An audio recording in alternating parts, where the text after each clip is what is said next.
Welcome back to Conference USA Media Day. We continue to roll along, and we're going to stay in the state of Florida. Joining us now, Florida Atlantic, their head coach in his first year, Charlie Partridge. Charlie, good to have you with us, and welcome to the conference, my friend. Thank you very much. Also joining us, we'll take a look at some of the players that are also going to be here today talking about their team. Andre Kirk, the linebacker, and Alex DeLeon, the tight end. Gentlemen, good to have you here today. Nice to meet you. Nice and relaxed. Notice the shorts, and they got that Florida look already working. Coach, obviously this is your first year. But the team last year finished 6-6, but they won their final 4 games. You weren't part of that. Brian Wright was. What do you think that meant to the team to win those final 4 games? Well, I think to rally around what was a challenging situation, I couldn't be prouder of really the resilience of the coaches and the players at that time. To go on a 4-game winning streak at the end of that season, it's a great catapult into what's been a great offseason for us so far. You have a great coaching tree you have come from. Guys, obviously, like Dan McCarney, Brent Bielema. What have those guys taught you about your coaching philosophy as you come in as your first head coaching job? It's really hard to quantify. I have worked for, like you said, Dan McCarney at Iowa State, Dave Wanstead at Pittsburgh, Walt Harris, Brett Bielema, Barry Alvarez, and I got very close during my time Wisconsin. And you take a little piece of each of those guys along your journey, and you fit it in and become yourself, but you take lessons along the way. Brett was a great organizer. Barry's a great motivator. Coach Wanstead is a tremendous staff. Does a great job organizing the staff and just trying to take pieces from every one of those guys I've been with. So you get the head coaching position. You're all excited. The AD comes up and goes, Charlie, here's our schedule. By the way, 3 of the first 4 games are on the road, and you have to play at Nebraska and at Alabama. Yeah. Tough way to start the season. Well, I'm excited. It's a great opportunity for these guys to play on the national stage. I've been to Nebraska Memorial Stadium several times in my career, and I'm excited for these guys to see it, and our team, and we had the opportunity to be a part of a game in Tuscaloosa last year. Right now, we're focused on getting a little bit better each day, and we'll approach those games 1 game at a time as we work our way through the season. Well, one of the things I think when you look at your team is what stands out to me is you got to build some depth. That a fair statement? You know, I feel like we've taken steps that way during the offseason. We've built depth at the defensive line position. These 2 guys obviously have made great strides as they go into their senior year, but we've got like Michael Harrop, who's developed right behind Alex DeLeon, and Freedom Whitfield at linebacker, who creates more depth. So we're taking strides in that way, and Chuck Lobe, our strength coach coordinator, has done an amazing job helping develop that depth here during the offseason. When I look at your offense, what stands out to me, I think first and foremost, you have proven wide receivers. Talk about them. Very excited. Jensen Stoshak is a young man who came in prior to my arrival and earned a scholarship as a walk-on, and tremendous mental toughness, great hands. William Dukes, we're looking for him to have a good senior year. Lucky Whitehead, someone that is a threat, and as you know, down in South Florida, we've got the opportunity to recruit athletes like these young men and help us out on the edges. Now you have some offensive starters gone on the offensive line. Does that constitute having to move players around? Is Lyons going to be changing positions this year? Right now, we started the spring and he did a really nice job at center, and I think there's a good chance we're going to keep him there. But there were some players that were not with us in the spring that we get back, and Mike Marseille and Vinny DeVino. So we get some of that offensive line depth back, and we'll work hard to stay healthy during camp as well as during the season, best as we can. You got to love it when an offensive lineman's name is Vinny DeVino. Go ahead and mess with him, huh? Tell me if I'm wrong, guys. Everything you imagine Vinny DeVino being by the name, it's Vinny DeVino. Is it Vinny DeVino? Yes. I mean, it really is, right? Yes, sir. Gentlemen, let's talk to you. Andre, I'll start with you. You were the team's defensive MVP, second team All-Conference USA last year. What did last season mean to you? It meant a lot. We went through a little adversity towards the end, but how we handled it, made us better. And this offseason, we really proved that we got better in the spring.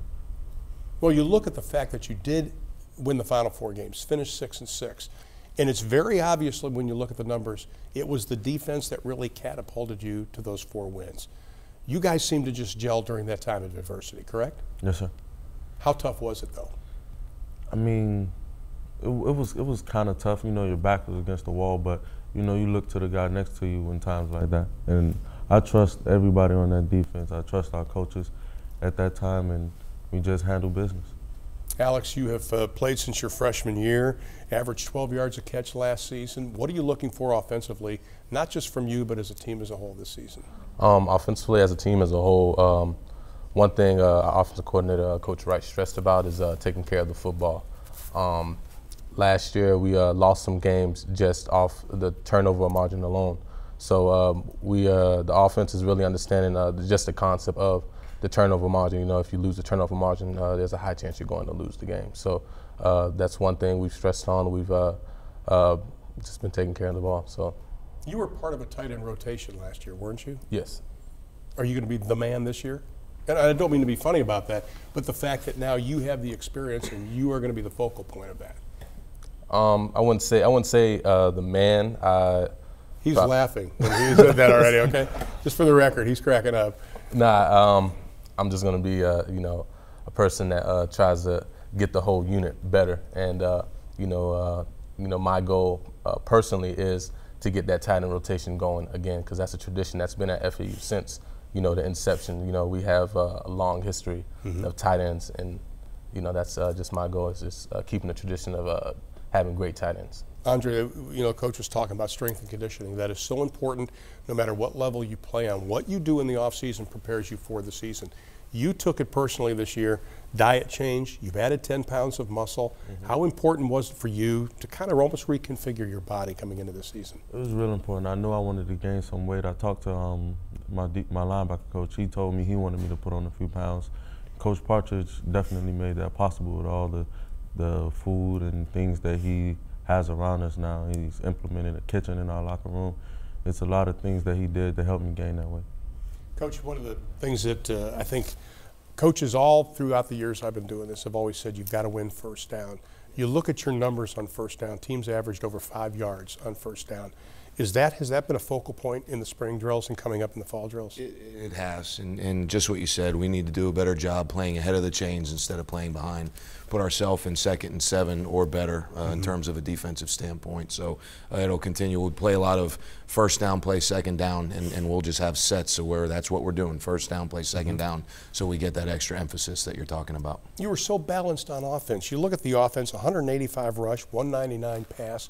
And I think Coach Wright gets a lot of credit for that, but that is so important to stay in that balance. Yeah, and Coach Wright deserves that credit. And I do want to take that opportunity to talk about how well the staff has done since we've walked in the door, from Brian Wright and Rock Bellantoni, our coordinators, Chris Hurd, our special teams coordinator, and on down through the assistants. And Brian Wright is a very innovative mind. He works very hard to develop as a coach, as an offensive coach, and I'm excited about what we're going to bring to the table this fall. When you came there, did Brian give you any advice? Because obviously he had to weather the storm last season. What did he say to you? Less advice, more information. He was a great relayer of some of the things that happened during the 4 weeks that he was the interim head coach and beyond. Was able to warn me about potential landmines that you have at any area, any job, any place you move into. So his advice was well received, and I'm so happy that Brian Wright is still on our staff. One final question I have, and I've asked a lot of first-year head coaches that go to the programs, the caliber of this, the hardest part about being a head coach. And the number one thing I have gotten, and I don't care if it's, the guys from whatever conference, it's always time management. Was that kind of a shock? It was, but I will say this, and it's ironic. Dan McCarney, who you'll talk to later this afternoon, I was in my 20s, and I was his director of football operations. And we all know the kind of energy that Dan McCarney has, and I was his guy that helped organize. That experience really has helped me in the last 6 months. But the thing that you learn your first year as a head coach is you better have most of your work that you need done for the day done by 8 o'clock, because come 8 o'clock, that door is going to revolve. And at the end of the day, I am doing this to make these guys in our football team better on and off the field, and that's what I enjoy. And you're right, it's time management. Well, this little Dan McCarney, I want to make sure that he makes his assistant coaches wear ties, in the office like Dan did. Because I know how much you were such a fan of that when you were at Iowa State with Dan. My first 2 years as a graduate assistant wearing a tie every day, that was something I will never let him forget, because now he doesn't make him do it anymore. Oh, he doesn't make him do it now. I think John Scolvani finally talked him out of it as defensive coordinator, right? Well, John wore the same tie for 10 years. So. I think the same shirt, too. No question. I don't think he ever changed the shirt. Gentlemen, thank you so much. I wish you the best of luck this year. Enjoy the season. Please stay healthy. Thank you. Charlie, Appreciate it. when I come down there, babe, you're going to take care of me, right? You bet. All right. We'll be back with more Conference USA Media Days right after this. Stay with us.